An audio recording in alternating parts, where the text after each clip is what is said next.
everyone.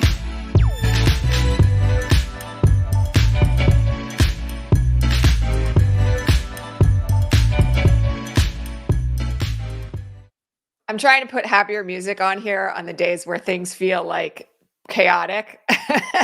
It's my way of trying to kind of like keep everybody's mood a little bit lighter. So I don't know, some peppy music felt like the right thing today. Hi, welcome. I'm Elizabeth Cronise McLaughlin, also known as ECM. Welcome to Resistance Live for the 25th of October. We have a ton of stuff to cover today about Mark Meadows and the speaker's race and Michael Cohen and Trump's statements and all sorts of other things. But before we get to that, welcome. I'm coming to you, as always, from occupied Tongva land here in Southern California. I am wearing today a navy blue button-down blouse. My hair is down for our visually challenged viewers. I am a dark blonde, pink-skinned, green-eyed woman. My pronouns are she, her. And I'm super stoked you're all here. I already saw we had Panama in the house this morning, Sweden, Bangkok. Hello, West Mifflin, Pennsylvania, New Mexico, Alabama, Rhode Island, Louisville, Kentucky, Houston, Scotland. Hello. Okay, so we're filling up here. We got a good full house here going. All right, my friends. Let's get started. So the big news overnight, after we had Jen Ellis's plea yesterday, was this kind of odd reporting that indicated that Mark Meadows had given testimony to Jack Smith's grand jury. Now, I said at the time, I just want to shout this out. I said this at the time on Threads, that this was not a flip and that he hadn't been indicted by Jack Smith. And I had some questions about what this was actually about, because I'm going to remind you all, he's still an indicted co-defendant in Fulton County. In fact, he has worked his way up through the appellate court system, the federal appellate court system, on this issue of removal, whether or not his claim should be tried in federal court because he used to be a federal official. Lost that in the Northern District of Georgia. It's now on appeal to the 11th Circuit. All right. So the idea that he would have, quote unquote, flipped for Jack Smith while simultaneously fighting the allegations in Fulton County struck me initially as very, very odd. And there was a whole debate about it last night on mainstream media. I was sitting there. I said again last night, the timing of this seems kind of curious to me. Why are we getting this information now? What's that all about? Well, lo and behold, 10 minutes before I went on the air, there is some new reporting. And what's weird about this, by the way, before I finish up to where we are now, is that last night, Mark Meadows denied that he was cooperating with Jack Smith's investigation. So how does that lead to where we are right now? Well, very easily, based on what I suspected was the case, and what has been reported like within the last 20 minutes. And that is that what Mark Meadows apparently got is something called use immunity. Okay, so I want people to understand something. There are various ways in which, if you are potentially an implicated party in a crime, but you haven't yet been indicted, you can give testimony against other people who were involved in the same criminal scheme. Mark Meadows is not charged by Jack Smith. There is no looming indictment against him by Jack Smith. There could be, and still could be. So hold on onto that for a second. But there's no outstanding indictment that he would plead guilty to in exchange for cooperation. So this is not kind of like a traditional flip. All right. What he got apparently was what's called use immunity. So let me explain this. Use immunity is where you have a very limited scope of immunity that says the information that you are providing in your testimony cannot be used against you in a criminal court of law. Okay. It doesn't mean you can't be indicted. It doesn't mean that you can't be indicted anywhere. It doesn't mean you're agreeing to cooperate. It doesn't mean you're getting a lesser included sentence. Doesn't mean any of that. It just means that like the testimony that you're giving to this grand jury cannot be used against you in your own trial. All right. It's an extremely limited, narrow degree of immunity in criminal courts. All right. And so if he had use immunity, what that means is that the statements that he made to Jack Smith's grand jury cannot be used in a subsequent prosecution. But it doesn't mean that he's not going to be indicted. And it doesn't mean that he's flipped. It just is a way of essentially guaranteeing that he's not going to take the Fifth Amendment in front of a grand jury. All right. So This is a very interesting development. And indeed, as I have long pointed out here, Mark Meadows strikes me as one of the wiliest members of the RICO conspiracy that's alleged in Fulton County. Now, I have to say one other thing here, though. The timing of this is really curious. And I think it's curious because we know that Fani Willis has been actively negotiating plea agreements with other defendants who have not yet pled. That much is exceedingly clear from the developments since last Thursday when Sidney Powell pled guilty.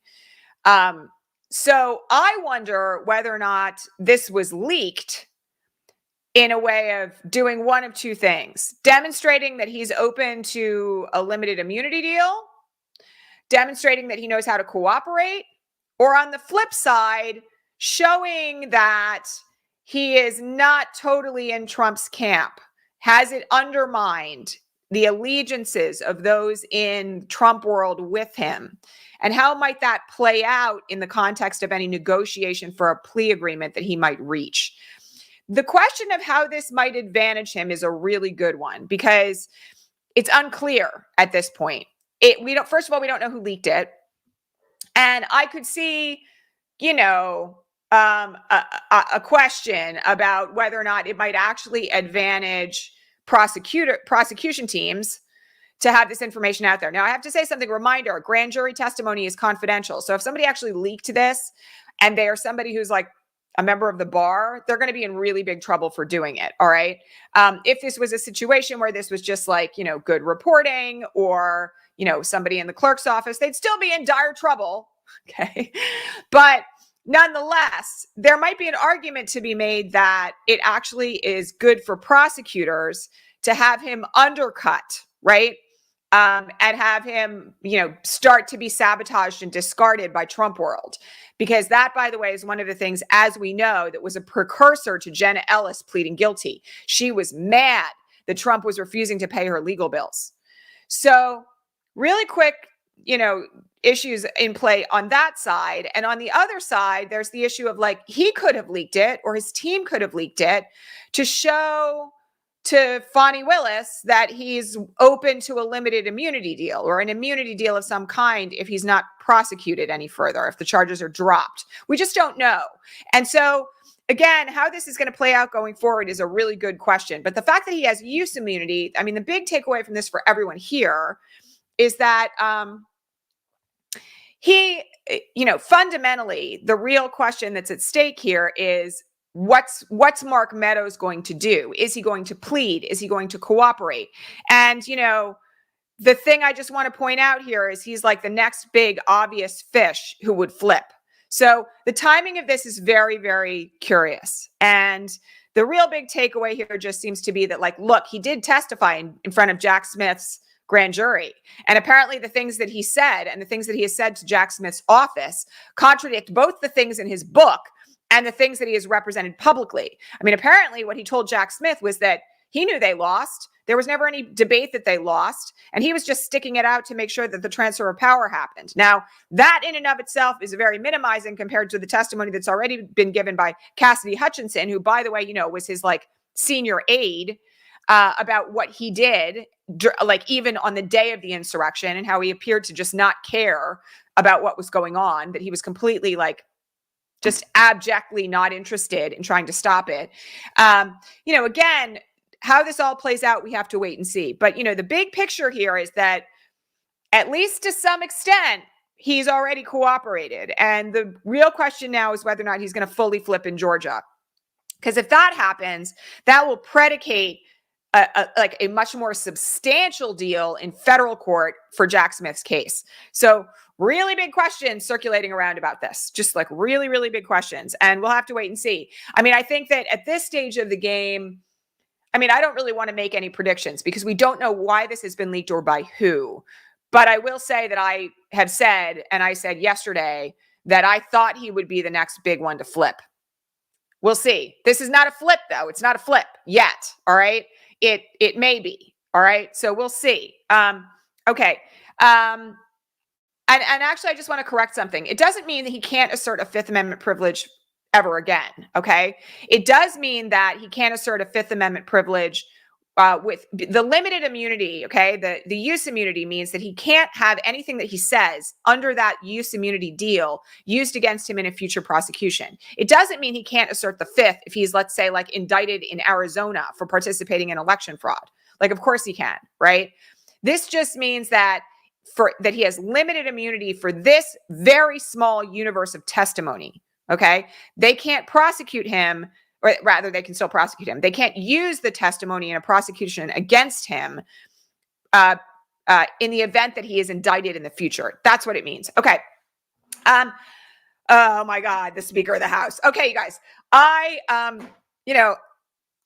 know I've had a lot of schadenfreude and humor about this entire insane situation and the fact that we're now on like our fifth Speaker designate this year. Mike Johnson is a terrifying option. And right now, the House is convening to see if there is a quorum for them to vote. And presumably that is going to be the case. There is a whole bunch of rumors circulating that he may have the 217. I'm going to believe that when I see it. But I do want to point something out here, and it's, very significant. He's an election denier. He's an insurrectionist.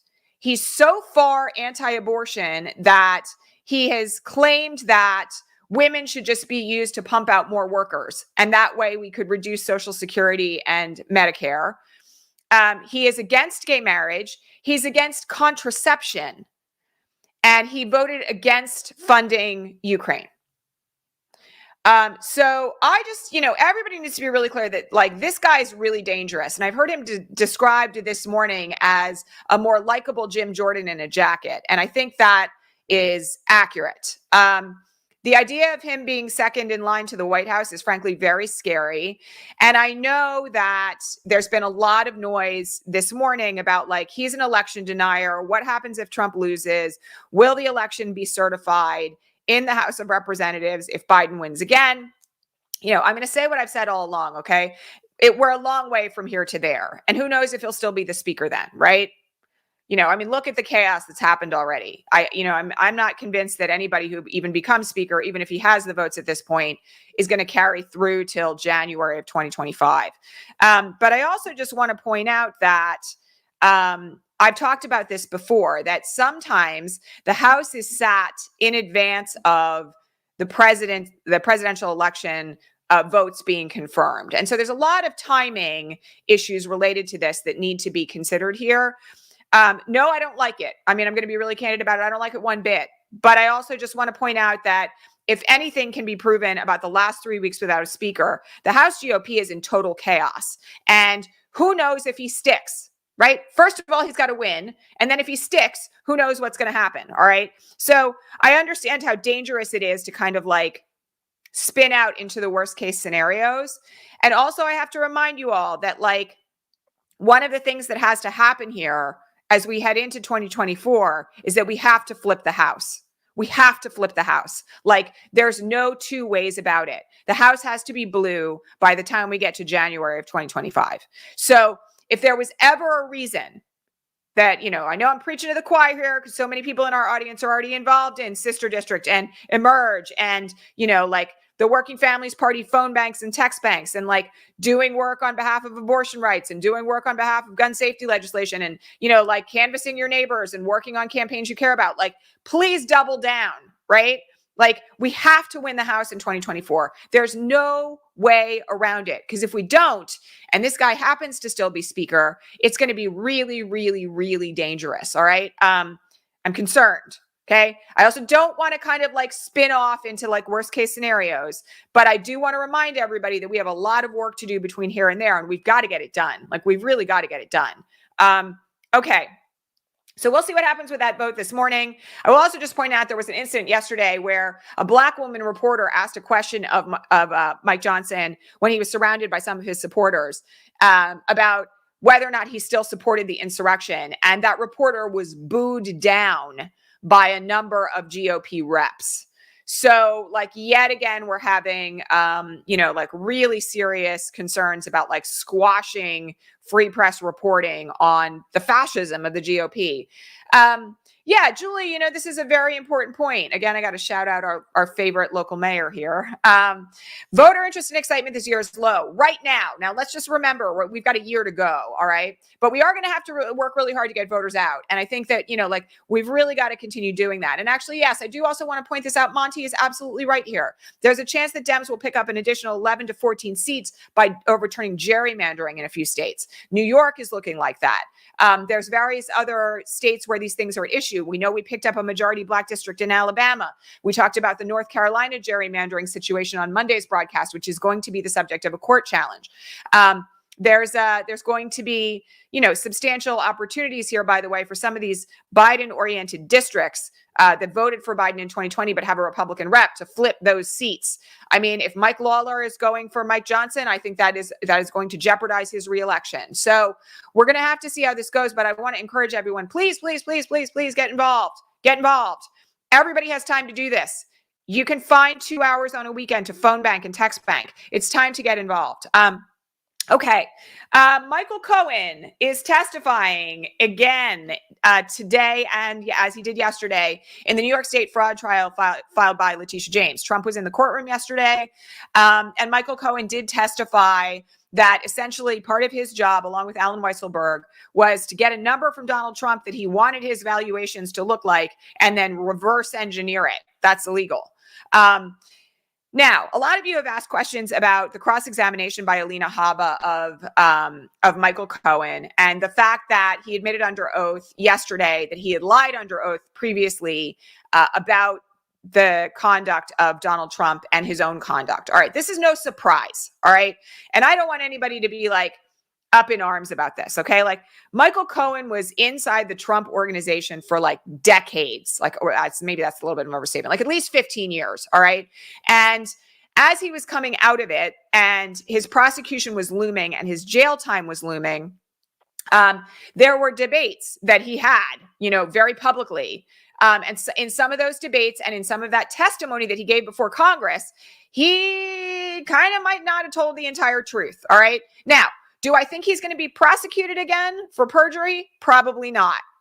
And I also just want to point out here that this is very, very deeply rich on behalf of Trump's team, given that the judge has already decided that Trump committed widespread fraud and the Trump organization committed widespread fraud. Reminder, what is being litigated now is damages and a few minor counts about insurance fraud and filing of false statements. That's it. Okay, like the bulk of this case has already been decided. So it's not like Michael Cohen admitting that he might have perjured himself an additional time, because let's like not forget he's already done time in prison, right? That he might have perjured himself an additional time is going to tank this case. The judge has already ruled on it. And I'm also just going to say one other thing here. This judge is very astute and sharp, in case you haven't paid any attention to what Judge Engoron is doing. He's not going to be somebody who is adversely swayed by the fact that Michael Cohen made a mistake and throw out the whole case against Donald Trump. This is not a jury trial. It's a judge trial. And this is the judge that's already ruled that they're guilty. I mean, like, well, they're liable under the civil fraud counts inside the case. So I'm just not worried about this, right? And, you know, Alina Habba is up there, like, you know, doing her thing.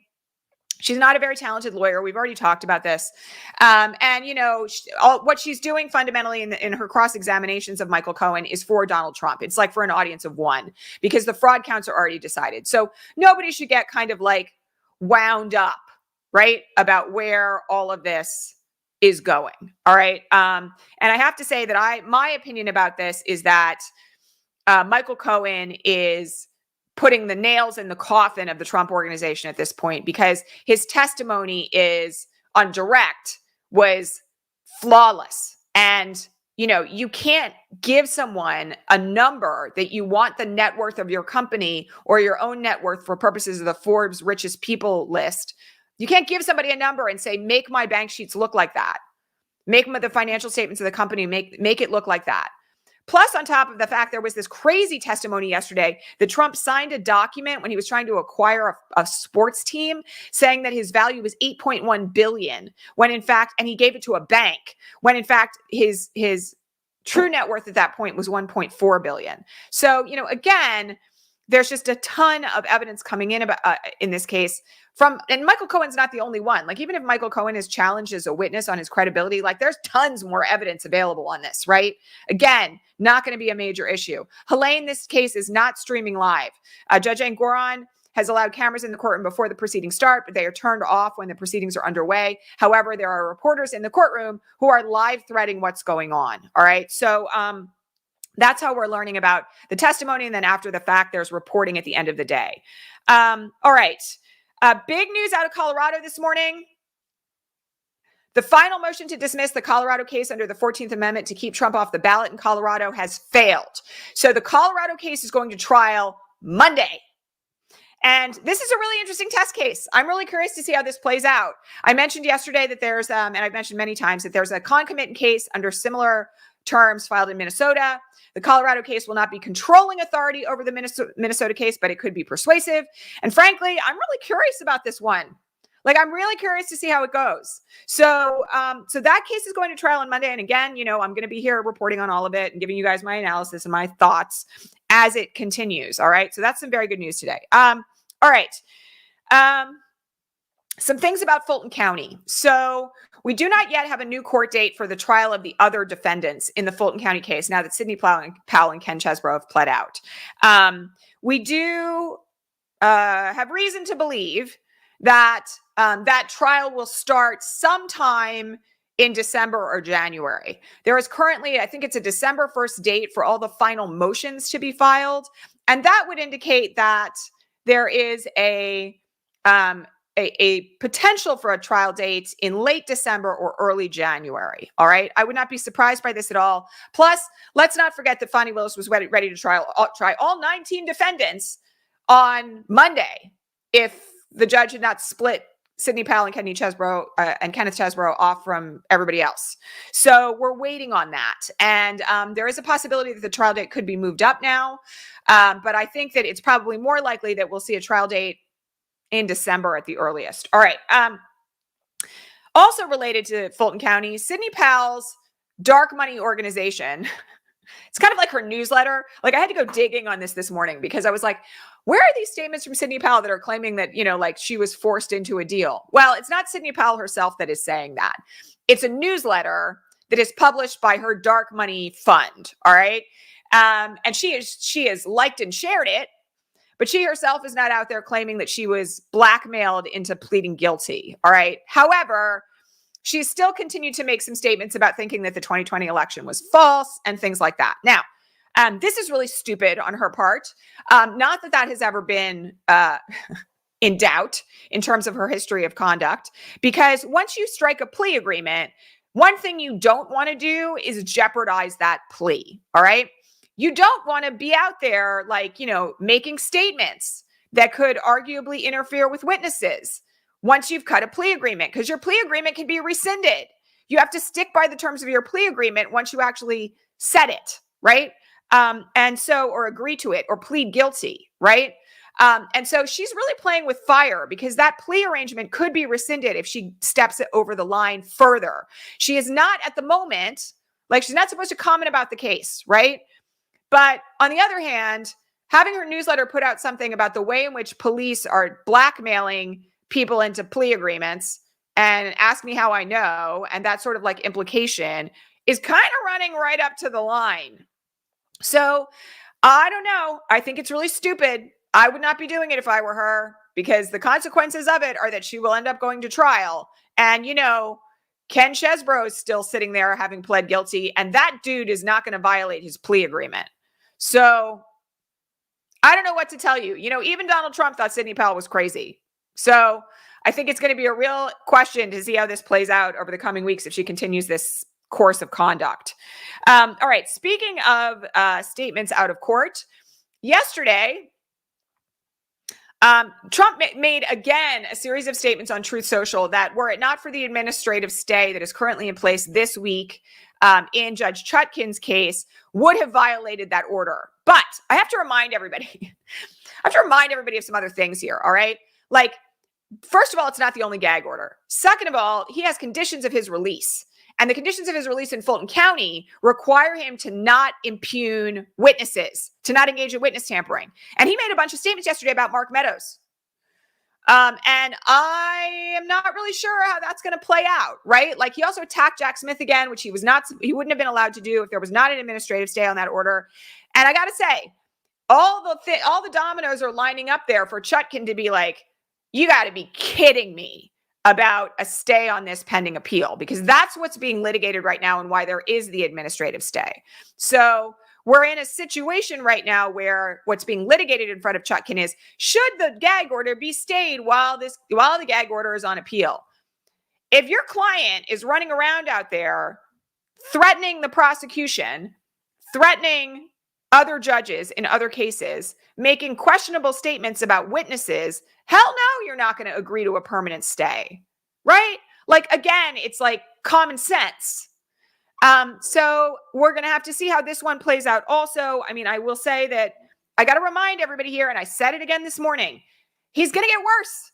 Like, he's going to get worse. He's totally a cornered animal right now. And so nobody should expect that he's going to keep his mouth shut. Nobody should expect that he's going to be able to abide by a gag order. I mean, like, he kept his mouth shut about Jack Smith for a week while the gag order in Chutkan's case was pending. So maybe there's a little bit of limitation there, but I'm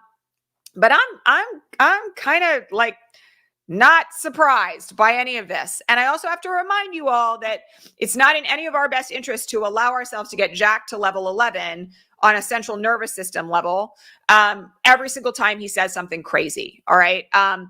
He's going to do it, and it's going to get weirder, and it's going to get like more dangerous. Okay. And also, like, we've got to stay focused on doing the work that we need to do right now for 2024. Okay. Somebody asked me a question about whether or not Trump's ever going to be in jail. Now, I answered this a couple of weeks ago, but it's worth revisiting. We have a bunch of new subscribers here. By the way, there's 676 of you live right now from what I can see. Please hit the like button on this broadcast if you've not yet done so. Make sure you hit subscribe, and also feel free to share it with your friends, because that's how all this good information gets out there on YouTube. And also, please don't forget that if you do have questions and you want them answered on the broadcast, you can head right on over to Resistance Live on Patreon, patreon.com/Resistance Live, and become a paid subscriber, which helps to support this work and my whole back-end team. Subscriptions start as low as $2 a month. They go all the way up to $100, and there's lots of perks, and you get, Sunday coffee hour with me. But the biggest perk in my book is you kind of get to ask me anything for 2 hours every morning before the broadcast. And as long as I have time and I know the answer and it's relevant, I will answer it on the air. All right. All that said, somebody asked me again this morning, new subscriber over on Patreon, whether or not I think Trump is ever going to do jail time. And I have to tell you that I think that this idea, which has been put forward by a couple of mainstream media commentators, that he's just going to end up at Mar-a-Lago in an ankle bracelet, is questionable. I have to say that I don't think, for instance, that Fani Willis is going to agree to let him serve time in his social club. And she's not letting go of this. Remember all those people, those commentators who were like, Fani Willis has gone too far. She's out over her skis. I mean, come on. She's been the most effective prosecution against Donald Trump so far. 4 people out of 19 have pled guilty.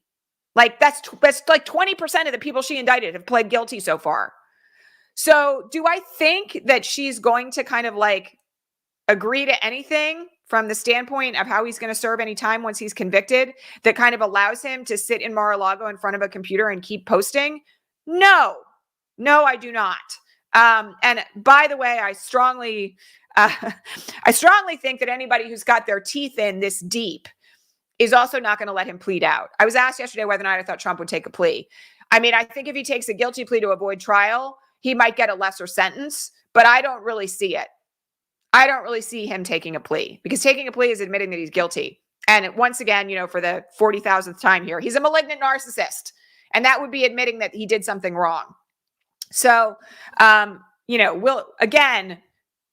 lots of things happen in litigation, but I don't think he's going to be permitted, at least by Fani Willis, to serve out any time at home.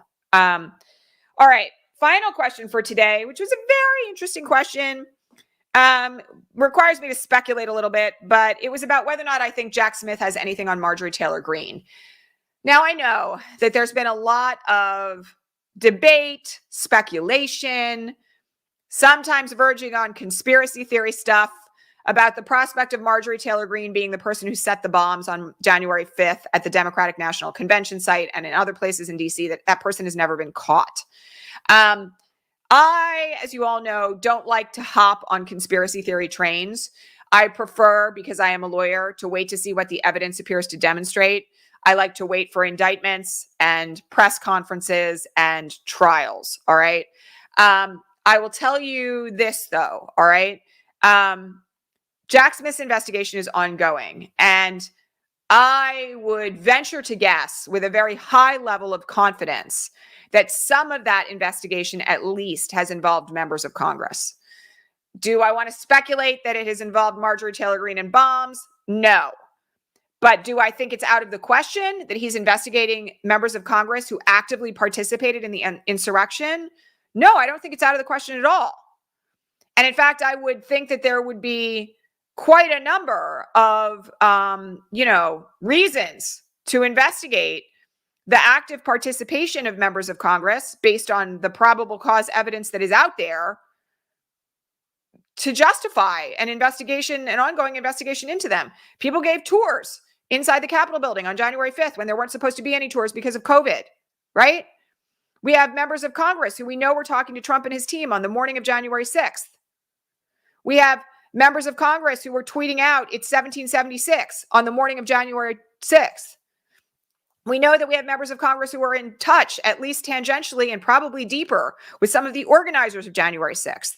So why the investigation wouldn't arguably extend that far doesn't make any sense to me.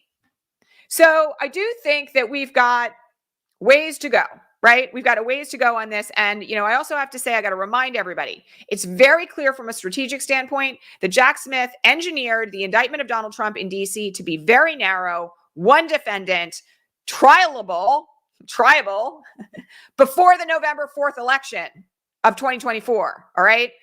He wanted to get it done. That doesn't mean that's all he's doing. And in fact, we know that grand jury has continued to meet because there's been reporting on it. So again, we've got to kind of sit quietly and wait.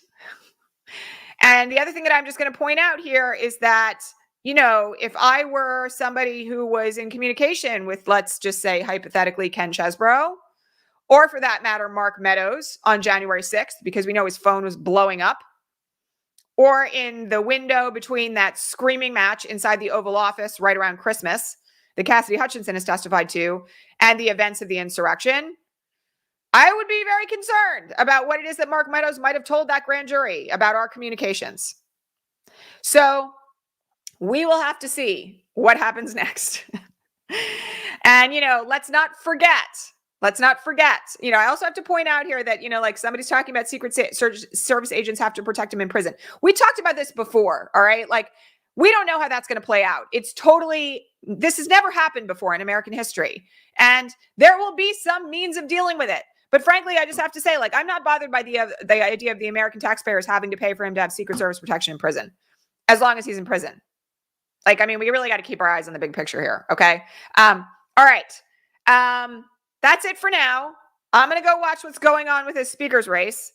If there is a need for a broadcast late this afternoon Pacific time, I will make it happen. No promises. I cannot make it happen before 1:30 my time today, so 4:30 Eastern, but we'll just see what happens next. Fingers crossed. I'm kind of hoping this guy loses because he's kind of scary. And I will catch you all here live tomorrow. If you have not yet done so, please like this broadcast. Please subscribe. Please share it with your friends. Please consider becoming a paid subscriber over on patreon.com/resistancelive, where you can ask questions before every broadcast and get a handle on Sunday Progressive Coffee Hour. All right. That's it for today, my friends. Also, our merch shop is up and running. We had requests yesterday for some more inclusive sizing, so I added that. We have t-shirts now that go all the way up to 4X. Most of our t-shirts go up to 2X no matter what. And if you guys want anything else, you just have to let us know. The team is busy designing new t-shirts right now. We've got 2 other designs underway. We did also add a Democracy Defender shirt. So that one's really good for canvassing, phone banking, talking to your neighbors, being out there doing the good work of helping to save our democracy. And I will catch you all here regular time tomorrow, if not before. All right. Thanks everyone for being here. I so appreciate all of you. Thank you for your support, your subscriptions, for helping us to continue doing this work, and for continuing to be here and to care, because it matters a lot. All right. Bye everyone. See you soon.